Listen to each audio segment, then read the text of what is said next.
इच्छा शक्ति आगे हार मानिछि बयस। घोउदेगिरी शिक्षक बुली बुली पाठ पढ़ाउछंती राष्ट्रपति पुरस्कार प्राप्त तथा अवसर प्राप्त प्रधान शिक्षक। गुरु बयस 66 वर्ष हेलानी तथापि थकी नाहांती। नित्यदिनिया स्वाभाविक शिक्षादान आज ए स्कूल तो काली अन्य एक स्कूल। सरकारी स्तर रे सिना अवसर नहीं अछंती हेले मानसिक स्तर रे पाठ पढ़ेबार दृढ़ इच्छा शक्ति आगे हार मानिछि बयस। सेमिति जड़े नियार व्यक्तित्व जी उदयगिरी राष्ट्रपति पुरस्कार प्राप्त अवसर प्राप्त प्रधान शिक्षक बलराम साहू रायकिया सरकारी बालिका उच्च विद्यालय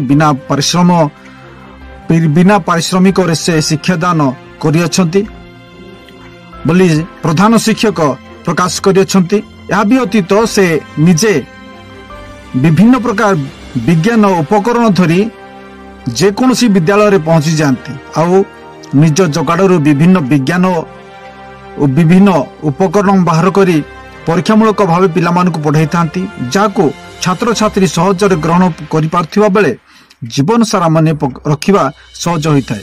दैनंदिन व्यवहारित होता सामग्री द्वारा विज्ञान भित्तिक उपकरण तैयारी करी 6ठ रु 10वीं श्रेणी पर्यंत पाठ्य खसड़ा को आधार करी परीक्षा करी देखाई था शिक्षक बलराम।